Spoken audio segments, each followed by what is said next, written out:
Welcome. I'm Bill Chen, Senior Advisor to the Chinese American Heritage Foundation. The Foundation's mission is to recognize, appreciate, and celebrate historical contributions made to the United States by citizens of Chinese heritage. Today is May 18, 2021, where May 18, 1955 was the birthday of Vincent Jen, a victim of hate crime and Asian American hate. Our speaker today is Frank H. Wu, who knows well the Vincent Chen case. There's probably one thing that describes Frank Wu. He's a man of firsts, the first Asian American to work on the faculty of Howard University, the first Asian American chancellor and dean of the University of California Hastings College of Law, and currently the first Asian American president of Queens College, City University of New York System. Let us welcome Frank Wu, who will speak on Vincent Chen and the start of the Asian American movement.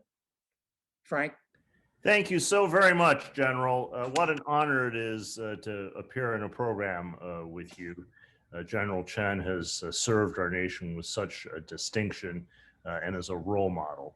Thank you to the Chinese American Heritage Foundation, everything that it's doing to promote awareness, and I'm just so humbled to be here.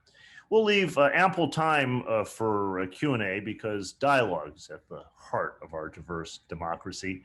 And I hope to share with you a story that you might know a little bit about, but I'll offer you as much background as I know, and then explain how it's related to some of the current events that we see around us, and how we can stand up and speak out to put American principles into practice.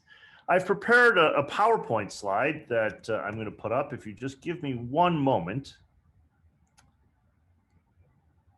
Here we go. Okay, you should be looking at a PowerPoint that says Vincent Chen, the death of an individual, the birth of a movement. Let me turn this into a slideshow so that we're looking at it in the proper manner. There we go. So let me start. The basic facts you probably are aware of. On a fine summer's night in 1982 in Detroit, Michigan, the Motor City, that happens to be my hometown where I grew up, Vincent Chen was murdered. He was killed on the eve of his wedding as he was out for a bachelor's party by two other gentlemen who apparently blamed him for the success of Japanese cars. And using a baseball bat that they had in the trunk of their car, they bludgeoned him to death, literally cracking his skull open so that blood and spinal fluid and cerebral matter pooled onto the pavement beneath him. There's so much more to this story that I'd like to share. This iconic case, known to virtually everyone who's Asian American or who has ever studied Asian Americans, an infamous case in Detroit, but unknown to most of the rest of the world. A case which represents the Asian American experience, the mistaken identity of you all look alike. But before I tell you the story of this individual, who did not set out to be a martyr, but was just an ordinary guy, I'd like to explain the context because that's so important. So let me pull back from this incident to share with you a little bit about the time and the place. So to understand the Vincent Chen case, you have to understand Detroit. Detroit's called the Motor City for a reason. Everybody there is involved with the auto industry. The Motor City is not an accidental nickname, or Motown as in the Motown sound of the 1960s that defined a generation. In its heyday, experts estimate that 1 out of 6 US jobs was related to the auto industry. Cars represent America. The car that you drove represented you, whether it was a junker or a luxury Lincoln or a Cadillac. Your status was identified by a car, right? Entire nations overseas aspired for their president or prime minister to be chauffeured in a limousine from Detroit with a mighty American V8 under the hood, because that would show that the entire nation had made it. In 1953, the General Motors CEO, when appointed to the presidential cabinet, his confirmation hearings said, "What's good for General Motors is good for America," suggesting that the auto industry was synonymous with the nation. So here I just show you a few of the images of the assembly line, not invented, but perfected by Henry Ford, who then paid the princely sum of $5 per day to anyone who would be willing to toil there putting together his Model T. Wages so great for unskilled labor that people flocked from the world over and created what was, in the 1960s, the 4th largest city in the United States, a rival to Chicago as the heart of the heartland. So Detroit is all about cars, and everybody bought American. Until the oil shocks of the 1970s, in 1974, and then more seriously in 1979, the big four, that was Ford and General Motors, Chrysler and AMC, they had 99% market share. Sure, rich people might have driven a Mercedes and hippies had Volkswagens, but basically everyone else drove an American car. Maybe some of you are old enough to remember your father might be a Ford man or a Chevy guy, and every 2 or 3 years he would turn in his older car and trade up. And that type of brand loyalty identified you, and people would debate the merits of the Mustang versus the Camaro and so on. Nobody bought imported cars except for those Mercedes and Volkswagens, and even those were rare. And certainly nobody bought those cars from Japan, the little cars with 4-cylinder engines and funny names. They're household brands now, Honda and Toyota, what was called Datsun back then, and Subaru. But they were virtually unknown until the energy crisis. People would much rather have a car like the Cadillac Eldorado, the world's finest personal car. Regrettably, though, those land yachts achieved as little as 6 miles per gallon, if you can imagine, and people were indifferent. Gasoline was not free, but it was so cheap and plentiful that nobody really paid attention to miles per gallon. That wasn't used in advertising. It wasn't a criteria by which anyone selected cars. Then OPEC called an embargo, and suddenly you couldn't get gas. Maybe some of you remember this era.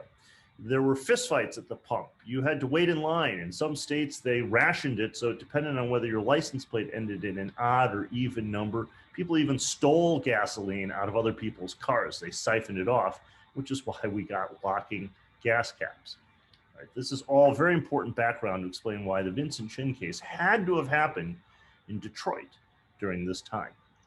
Then there was a terrible recession throughout the 1970s. You might remember Jimmy Carter's famous speech about the malaise that afflicted America.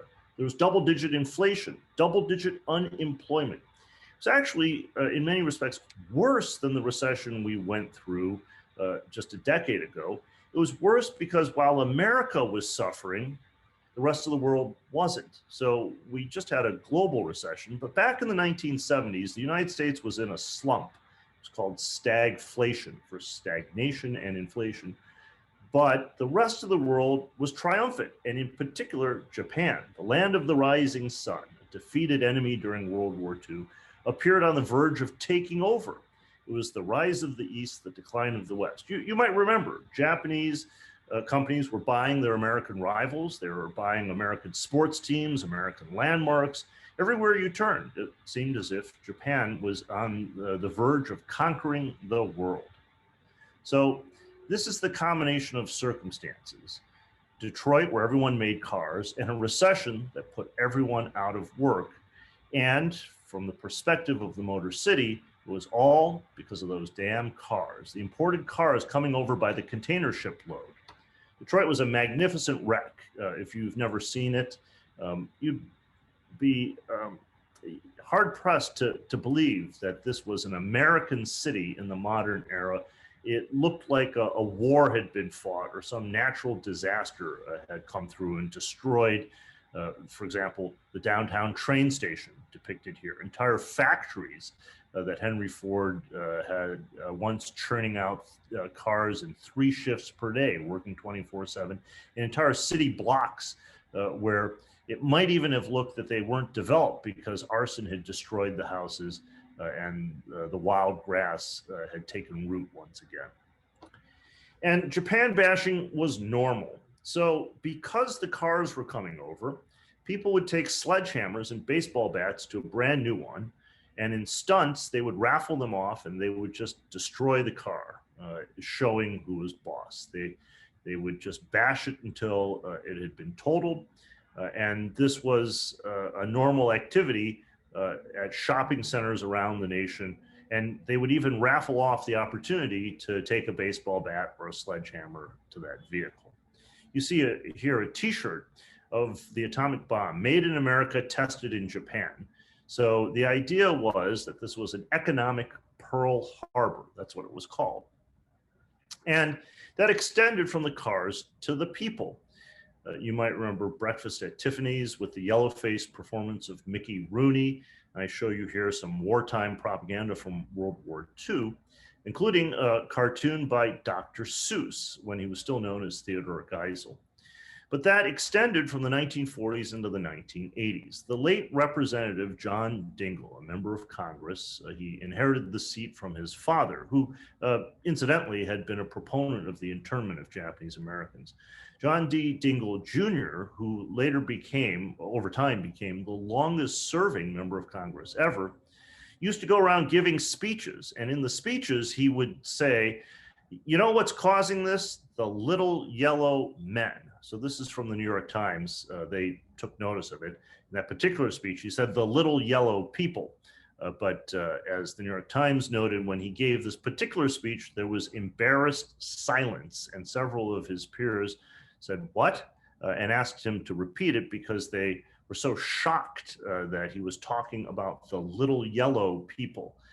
And Congressman Dingell repeated, well, you know, Honda. So that gives you a sense of the sentiment, the ethos, just what was in the air. If you were in Detroit in the 1980s, that was probably the toughest place and most difficult time until COVID-19 to have an Asian face and be in the United States. The toughest time since World War II and before COVID-19. It was a place where you had the face of the enemy.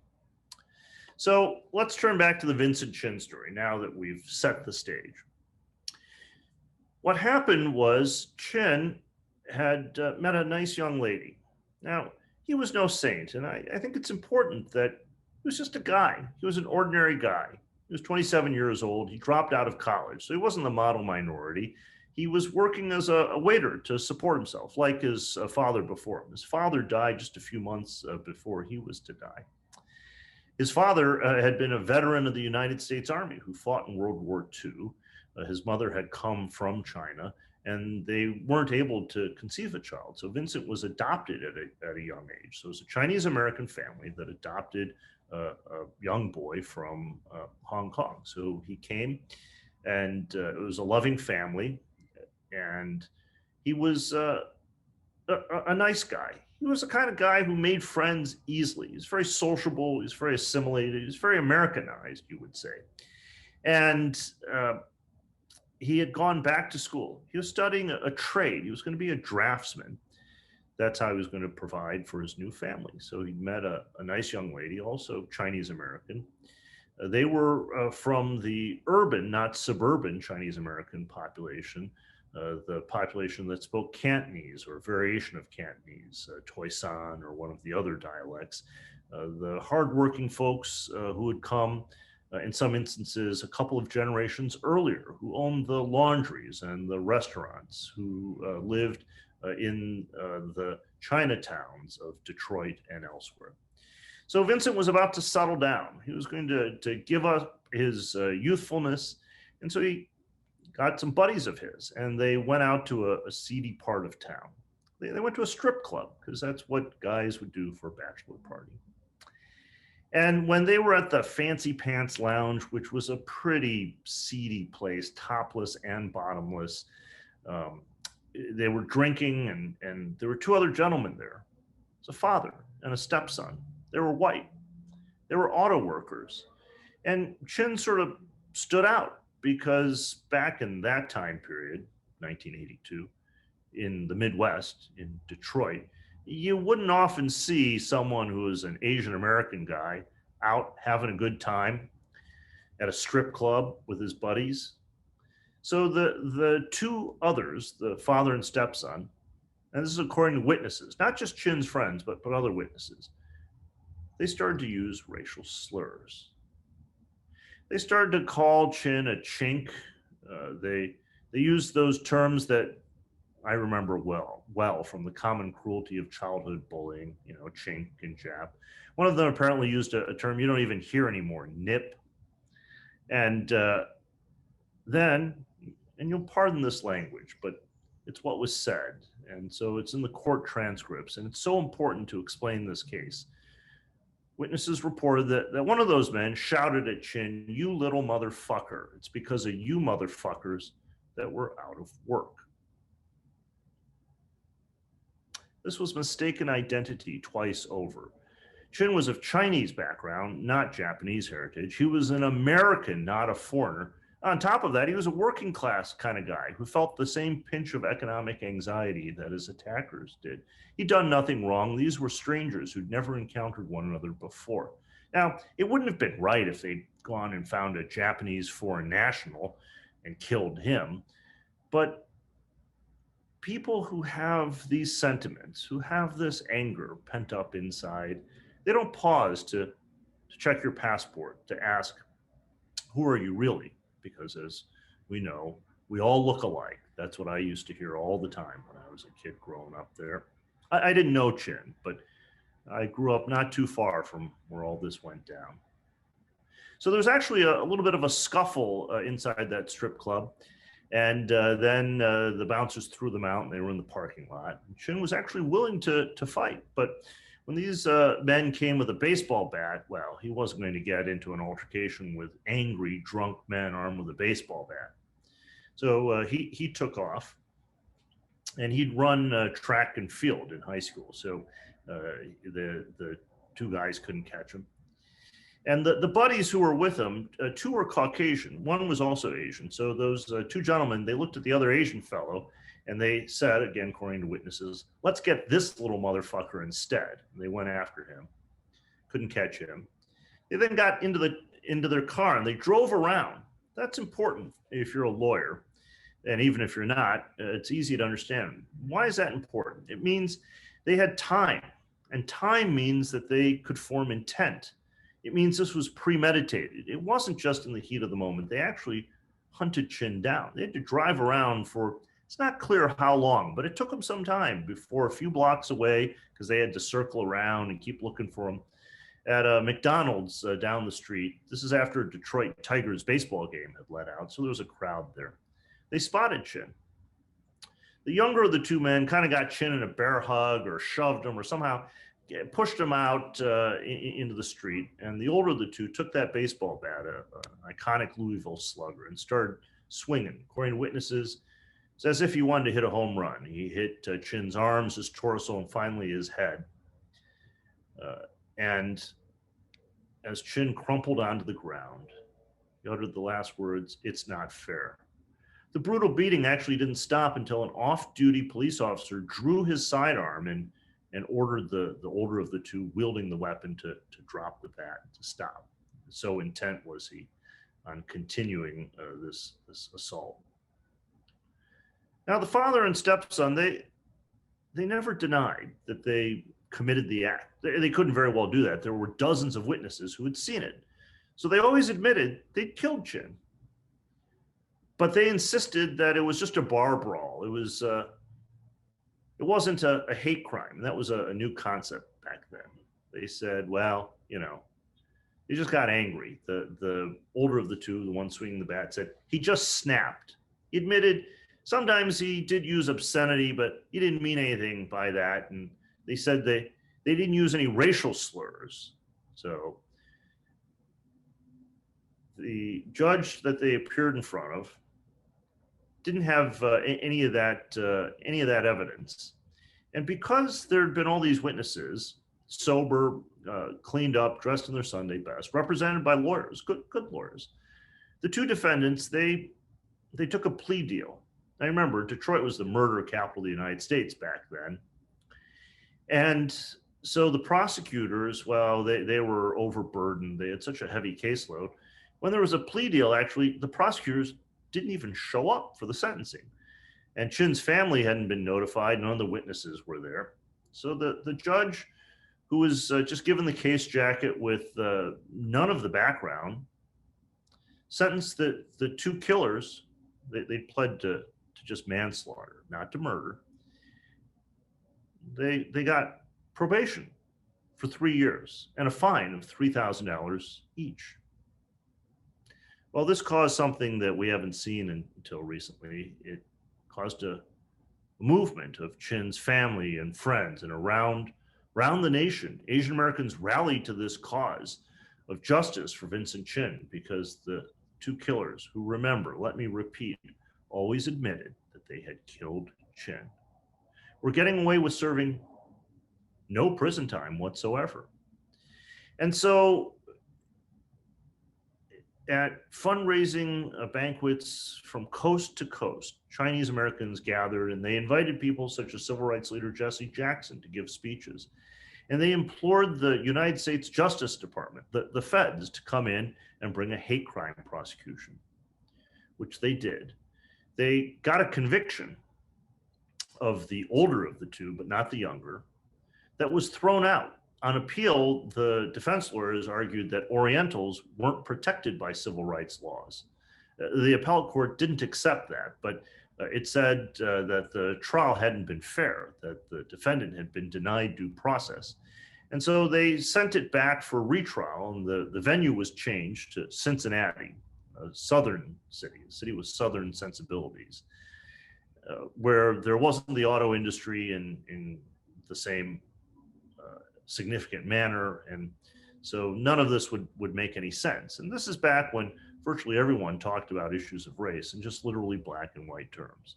So in the retrial, the older fellow who was convicted, he was acquitted too. So the two gentlemen who killed Chin, who always admitted they'd done so, didn't serve any time. They actually were aggrieved. They thought that they were victims of the accusation that they were bigots when they insisted they weren't.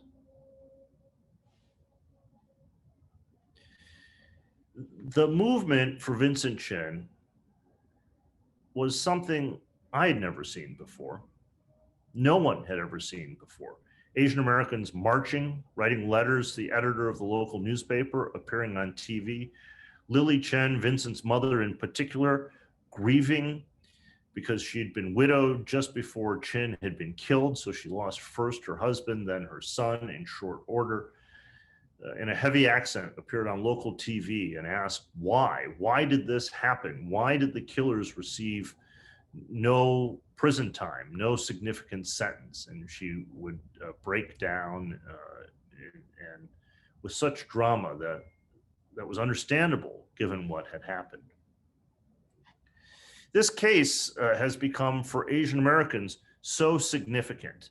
There's a documentary that was nominated for an Oscar, Who Killed Vincent Chen. A book just came out, a young adult nonfiction book.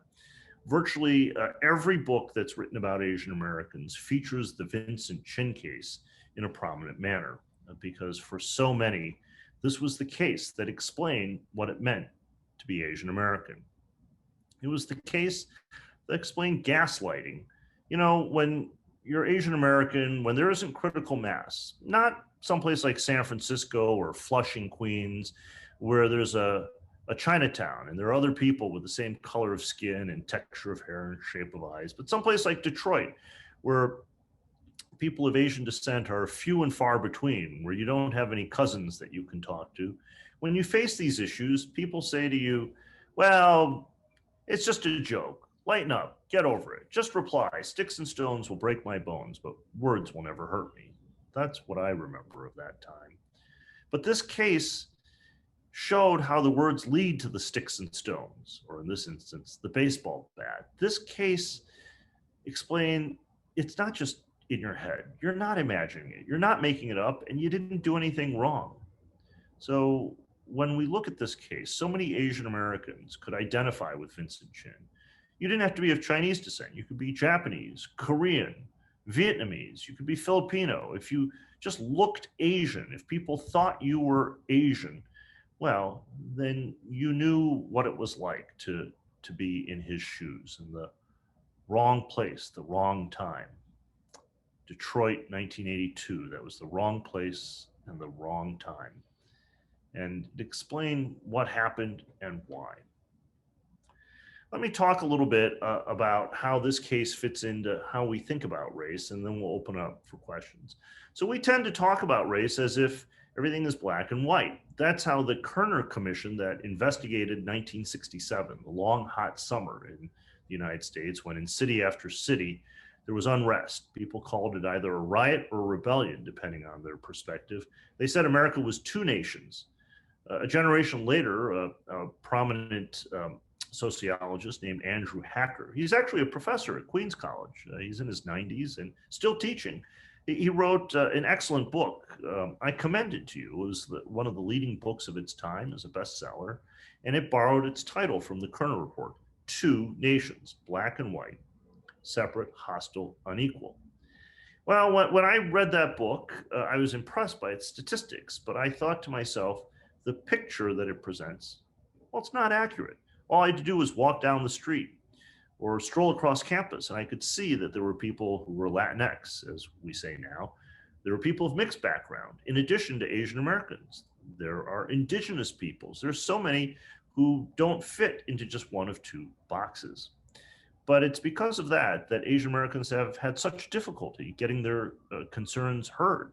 People dismiss Asian American concerns because they don't make any sense. Asian Americans are neither black nor white. They're neither villains nor victims. They just don't fit into the stories that we tell about these issues of race and social justice.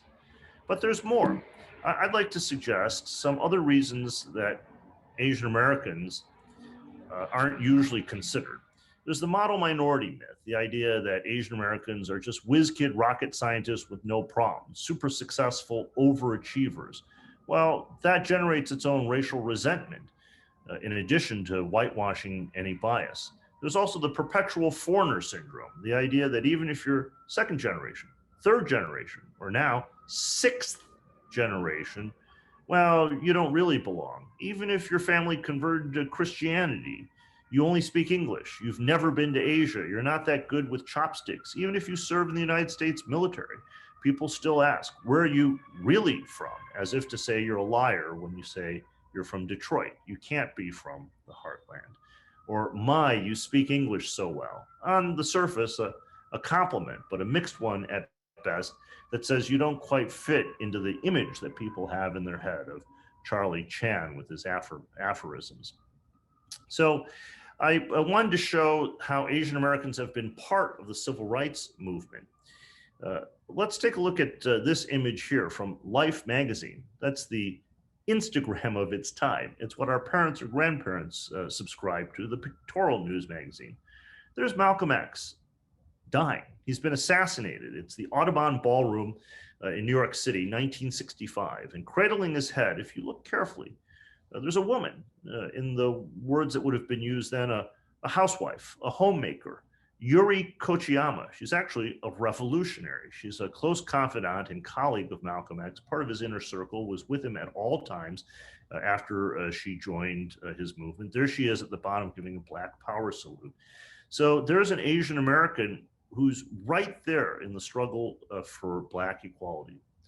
The photo on the right is the Japanese American Citizens League and their delegation that marched with the late Reverend Martin Luther King Jr. under the hot sun in 1963 in Washington, D.C. Just as Jewish groups were there, so too Asian American groups were there. The JACL, founded in 1929. It did have an internal discussion or debate over whether to send a delegation, but you'll see they put on their coats and ties and their dresses and carried their banner to show their support for Dr. King. In the left are two people who also worked in Detroit, Grace Lee Boggs and James Boggs, revolutionary labor leaders who organized auto workers. So these are just a few of the images to show that allyship is not new. It's always been there. It's just been written out of the history books. And it was reciprocal. Here's Martin Luther King marching in Selma. Look with care. The entire front row, except for the nun, the entire front row, they're wearing leis sent from Hawaii. Now, bear in mind, Hawaii had been newly admitted to the Union, 1959. This is before tourism. It's before overnight delivery. Getting leis from Hawaii to Selma delivered so that Martin Luther King Jr. And other civil rights leaders could wear them was no easy feat. Well, how did this happen? Well, it happened because Dr. King had visited Hawaii, had made friends, and had seen in Hawaii that people of different racial backgrounds could not only coexist, but form a new community. So that the Japanese, the Chinese, the Filipino, the Portuguese, the Latinos, the Native Hawaiians, and yes, Blacks as well, who worked in the plantations of Hawaii, formed a new society, a new economy. And Dr. King proudly wore a lei to show his solidarity, and the Hawaiians had sent it to show theirs. So that's reciprocal allyship from back in the day. That's a detail most people looking at the photo from Selma might not quite see or might wonder about. But as with everything, you can Google it. If you just Google Martin Luther King Jr. Hawaiian lei, you'll see the whole story laid out from credible sources. But there's the photographic proof for you. Asian Americans actually helped to unite the United States. After the Civil War, when the United States had been torn asunder, and by the way, Asian Americans served in the Civil War, I'm sure the general knows, it wasn't one or two or dozens, it was actually hundreds, and there's a whole book that's been put together to show that in both the Union and Confederate armies, there were Asian men fighting alongside whites and blacks. But after the Civil War, the United States still wasn't united. If you wanted to travel from, let's say, Boston to San Francisco, you had a perilous overland journey of weeks, or an equally dangerous journey on the open waters that would take you weeks. There wasn't easy travel, there wasn't commerce until the Transcontinental Railroad, a highly speculative project. People weren't sure it would be finished, an infrastructure project such as the world had never seen. Well, you probably know this because even the history textbooks that don't do such a good job have a sentence about it. The western half of the railroad. So the railroad was built by folks, men, working from the east to the west and from the west to the east. Well, that western half headed east was built by at least 10,000, and estimates say as many as 15,000 Chinese laborers. There they are in a painting by Jake Lee. They're being lowered in wicker baskets with dynamite, a new technology at the time, to blast through sheer granite rock face of the mountains. This is where, if you didn't know, that phrase, a Chinaman's chance, you don't hear it much anymore. It's derogatory. It means, really low odds. That's where the phrase comes from. Why? Because, well, that explosive could go off before you'd been hoisted back up by your colleagues in the wicker basket, blowing you to bits. So Chinaman's chance means low odds of survival or success. Well, the Chinese did such a good job that the robber barons, the rail barons, routinely placed bets on who would lay more track in a single day, and the Chinese were always favored because they did so well. So in 1869 at Promontory Point, Utah, there was a big celebration. That was the Golden Spike ceremony. That was driven to join the two parts of the railroad, forming at last the transcontinental line. And two locomotives that had been traveling met there. The photo in the center is one of those that anyone educated who read the newspaper from that time would know. It's from a series. They took all these photographs back when photography was also a new technology, so it wasn't easy. They took all these photos, and I know this photo isn't that big, but no matter how much you blow it up, and no matter which one of the photos from the series you look at, there's something that's conspicuously absent, someone who's conspicuously absent. There isn't a single Asian face to be seen. They weren't invited to the festivities, even though it was their labor that made half of the railroad possible. So in an act of what he called photographic justice, the late Corky Lee, a famed photographer who passed away during the COVID-19 pandemic, he gathered, starting about a dozen years ago, Chinese-American descendants of the railroad workers, and they trekked annually. They had a pilgrimage out to Promontory Point, Utah, to restage the photo with historic accuracy. Now, the folks that you see in one of these photos, so they did it each time, and they did it up a couple years ago, the 150th anniversary. The people in this photo are now 6th and 7th generation Americans whose great-grandfathers worked on the railroad. So we've seen these slides. Then, despite their contributions and the longstanding presence, Asian Americans were driven out. There were mass riots with arson, lynching, stabbing, and shooting in places such as Rock Springs, Wyoming. That's the photo on the right. In downtown Los Angeles in 1871, 1 out of 10 of the Chinese immigrant residents was killed in a single 24-hour time period. So the violence that we see now is not new, but the awareness is. What we have now is backlash due to the pandemic, due to Asian Americans being scapegoated, blamed. That's what scapegoating means. It's when you have a real problem, and COVID-19, with all the deaths that it caused, it was a real problem.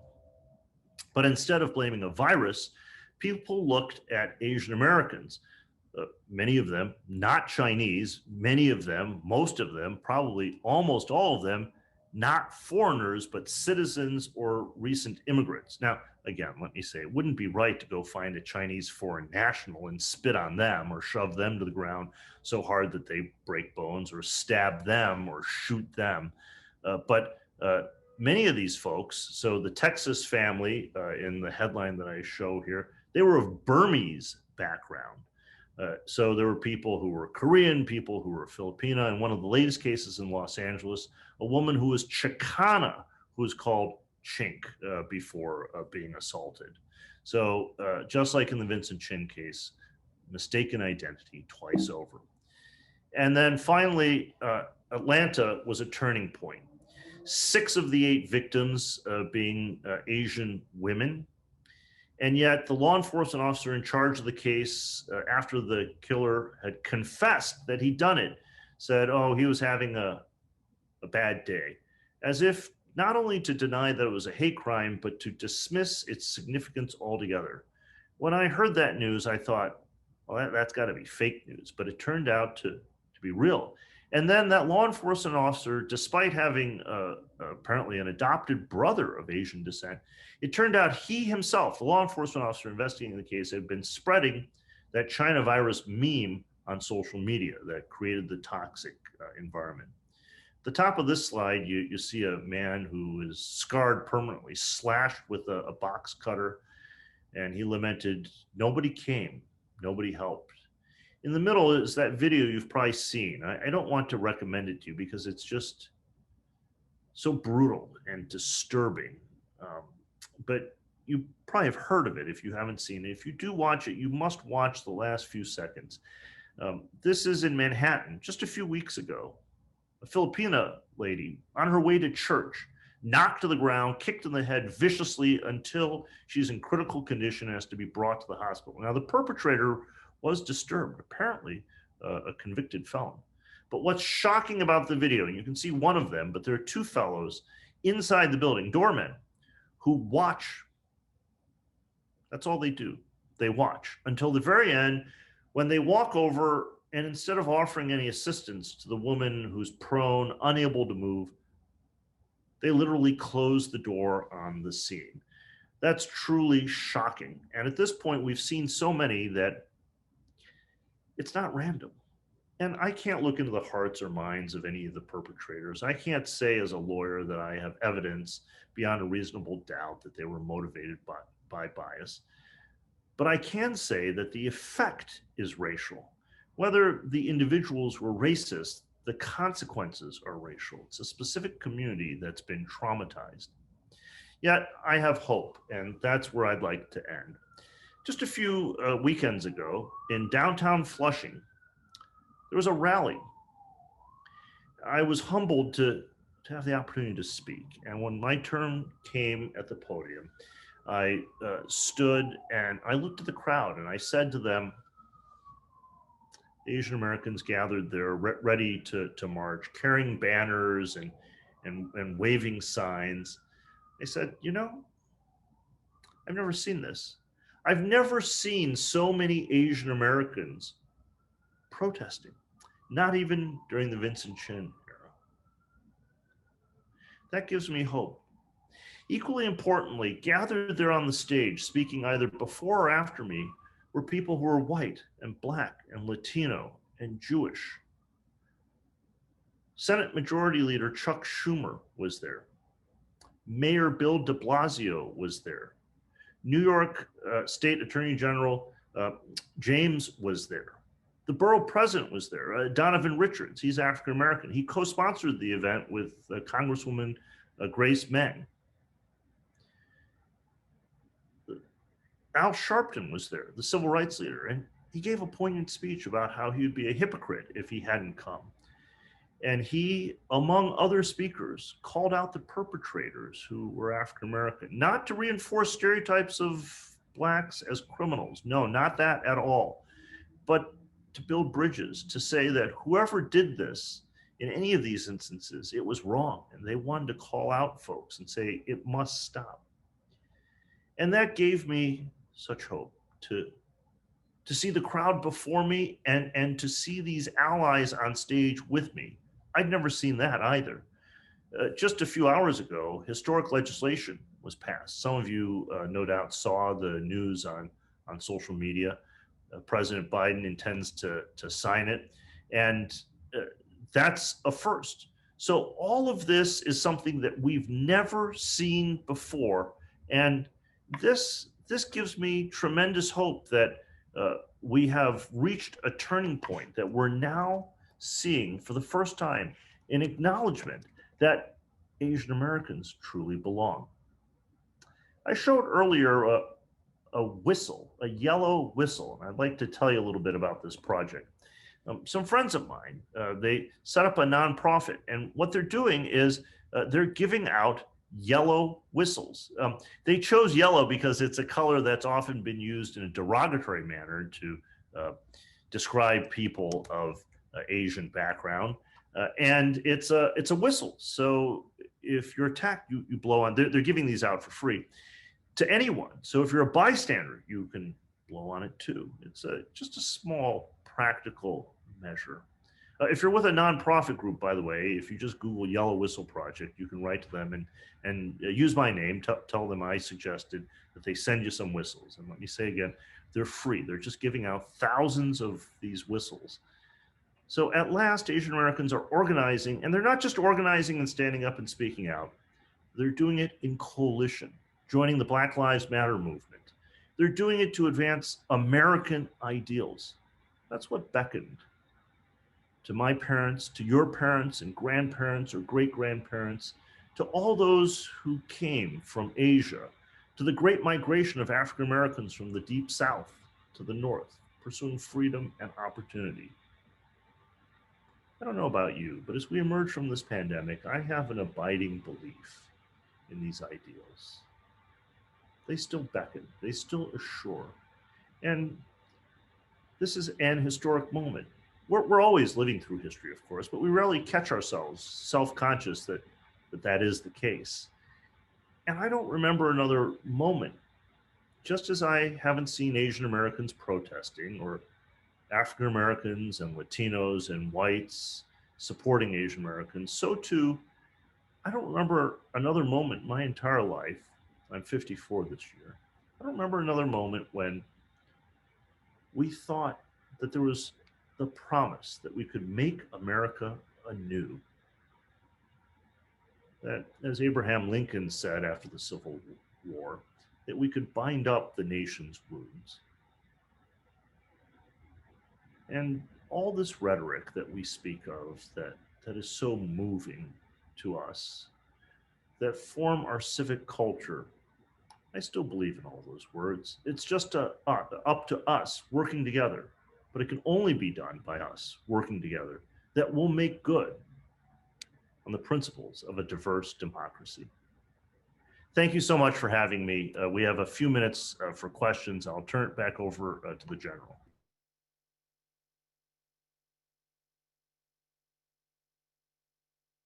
Oh, thank you, Frank. That was a wonderful, valuable talk and insight. And so we have some Q&A question here. So let's start with the first one. What happened to the Asian American movement? Well, so there have been multiple Asian American movements. You know, I sometimes explain there aren't really Asians in Asia. When I say that, people are a little puzzled. There actually aren't that many Europeans in Europe or that many Africans in Africa. What I mean is, you know, if you go to Shanghai or Seoul or Saigon, you just ask the random man or woman on the street, who are you, what are you? Most of them don't say they're Asian. They say they're Chinese, Japanese, Korean, Vietnamese, Filipino, Indian, Pakistani. They identify by nationality, by ethnicity. They identify by region, by dialect, by faith, by clan. But here we become Asian Americans. Even though our ancestors fought total wars against one another, here we see the common cause, the importance of mutual self-defense, and we declare that we're American as well, which is not just for ourselves, but to others, to say, we're here to stay. The term Asian American was invented in 1968. It's commonly credited to Yuji Ichioka and Emma G., young students who were activists in the Third World Movement. And there was actually a yellow power movement that flourished ever so briefly in the San Francisco Bay Area there after the Summer of Love. It was modeled expressly on Black power. Most people don't remember this, but it was second and third generation Chinese Americans, Japanese Americans, Filipino Americans, primarily. So it was limited by geography and youthfulness. It wasn't so much a national movement. So that was a brief moment when the Asian American movement flourished. Then after the Vincent Chen case, people did come together because the Chen case, whether you were immigrant or native born, whether you were Japanese or Chinese or Korean or Filipino, whether you were young or old, whether you lived in the Midwest, on the East Coast or the West Coast, this case, it touched people in a way that's hard to explain because Chen and those youthful photos represented to people their brother, their son, their cousin. He represented someone that even if they'd never met him and didn't know anything about him, that as kids would say today, he was relatable. He was just a guy. And there was so much ahead of him had he lived. And so the Asian American movement that came out of the Vincent Chen case, it lasted a few years, long enough for the civil rights case to be prosecuted, but it didn't quite take hold. I know many of the folks who were involved. They were heroic. I admire them to this day. Helen Zia, for example, many of you know her name, a longtime activist. She really came to the forefront. I was just a kid. I was a teenager, so I was at the periphery. But it was this case that changed everything for me. You know, before then, I wanted to grow up and be an architect. You know, my parents had bought me a drafting table. I sat in the basement and designed houses. And this case turned me into an advocate, someone who wanted to be a writer and a lawyer, because suddenly I couldn't deny what I wanted to deny for so long. You know, when I was a kid, if you would ask me about issues of race or ethnicity or civil rights or diversity, well, I just wanted to be normal and fit in and ride my bicycle around the block. I wouldn't have wanted to have anything to do with any of that. But this case made me see it doesn't matter. No matter how hard you try, you're just trying too hard. You're copying your social superiors. You know, you want the same brand of sneakers and jeans so that you can look like them. But even if you perm your hair, you won't be them. And so when I talk to others about my age, so many of them were set on their course in life because they heard about the Vincent Chen case. You didn't have to be there. You didn't have to know anything, but to hear about this. And this case, for so many of us, it was the explanation. This is what's going on around us. Even as we had that awkward role reversal as the American-born generation serving as interpreters and translators for our parents, even if we might have been, to my shame now, I was embarrassed of my parents, you know, because we were different, because they didn't laugh at the right time when we watched television. And I knew that when I went to school, my friends' parents wouldn't be my parents' friends. We were the only Oriental family on the block. That term was still in use then, connoting a certain exoticism, a word more appropriate for rugs than people. And so I sort of blamed my parents for how we didn't fit in. And I thought they blamed me because I would come home and tell them that there had been these issues, that I had been challenged to a kung fu match at school, and they would scold me. You should try harder to fit in. See, because they figured that I didn't know this until much later. And I realized my parents always took it on themselves. They figured that when they faced bias, because I didn't know they faced bias, right? They faced bias if they went to the bank and wanted to take out a loan. They faced bias just going shopping. You know, I figured when I was growing up and could wear a coat and tie and shave and drive like my dad that I would escape all of this.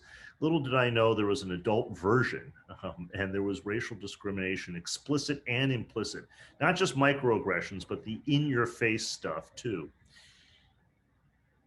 And my parents always sort of figured it was because they were different. It was because of their accents.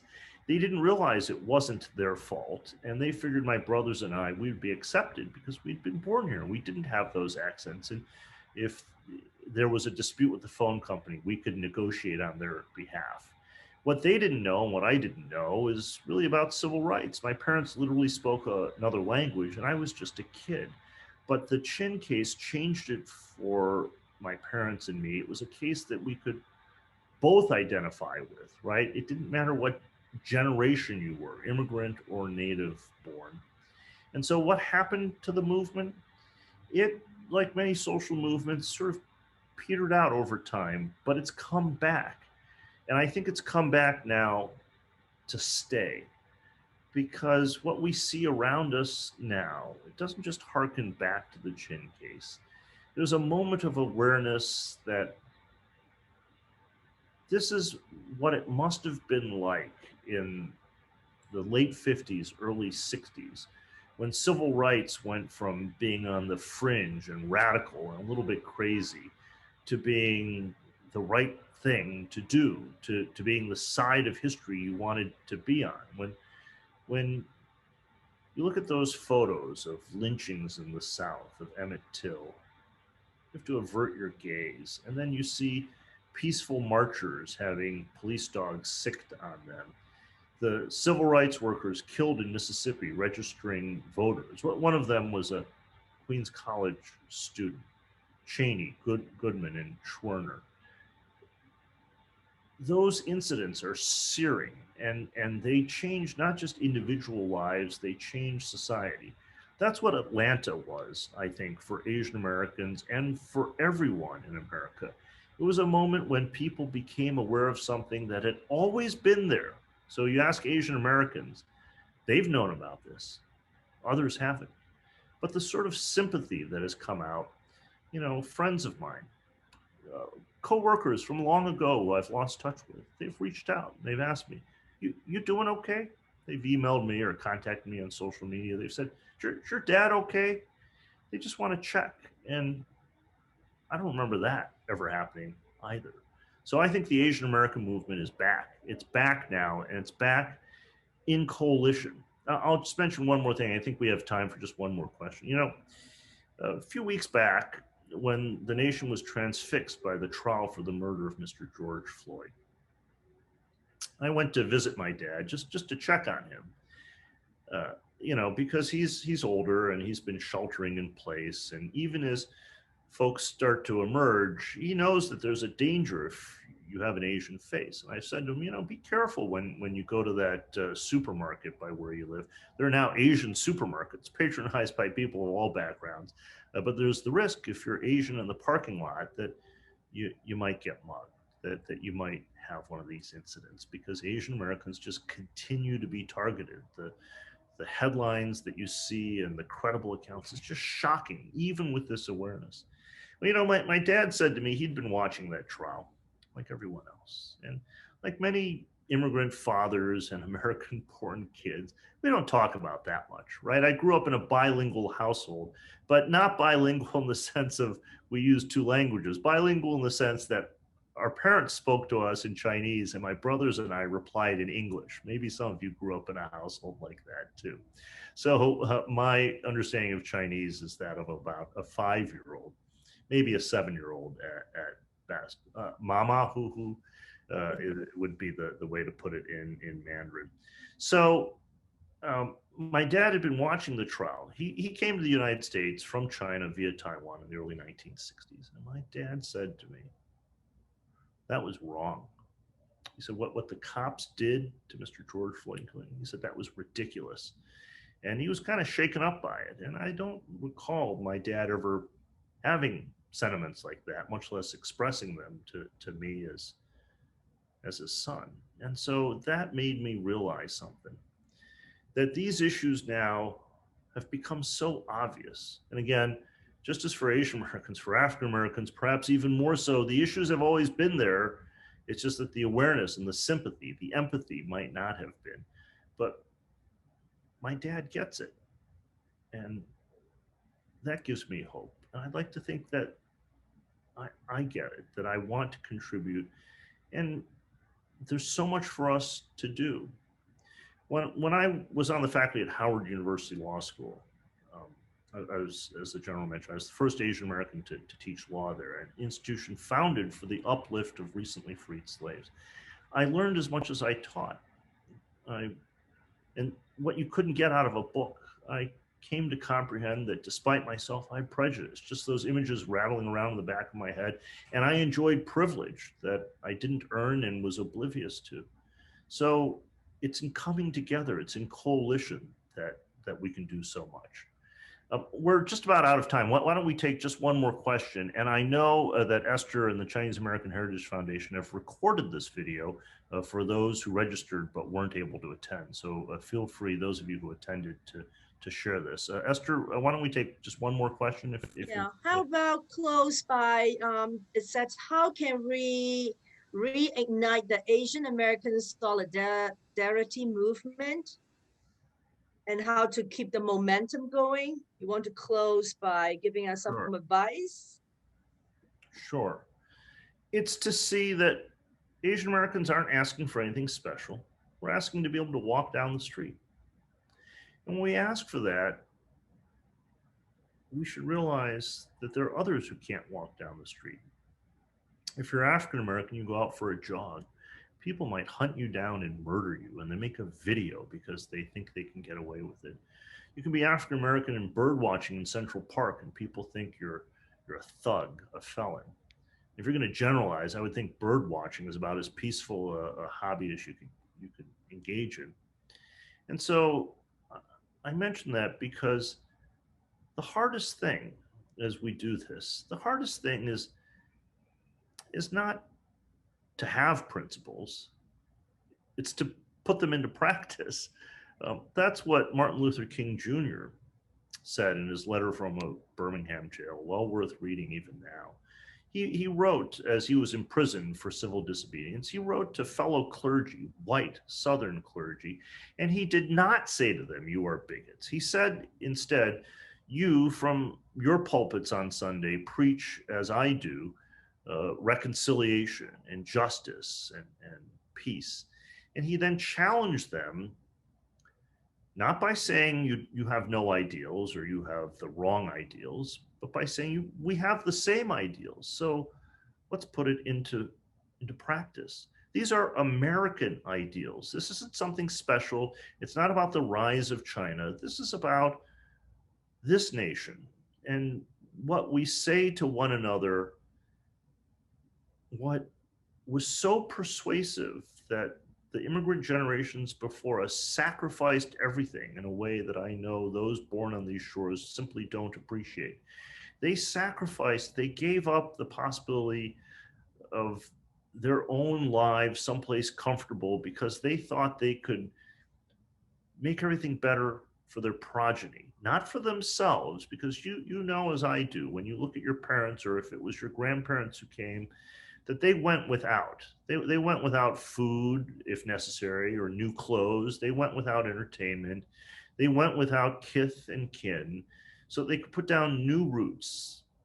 And they knew that they might not see material rewards from that for decades, if ever, but that their children and grandchildren would be Americans and that they would be proud of them as Americans. That is what gives me hope, that there are these ideals and they are so powerful as to compel this sacrifice. Let us make sure that it has been worth it. It is for our ancestors that we do what we do here in America. Thank you so very much. Thank you again for spending your precious time with us. And as Frank said, we had it recorded and we'll be able to share with everybody. Give us a couple of weeks to work on this. And please go to our website, cahf.us/AAPI talks for the rest of the webinars we're going to be having in May. So thank you very much. Thank you for your time. Stay safe.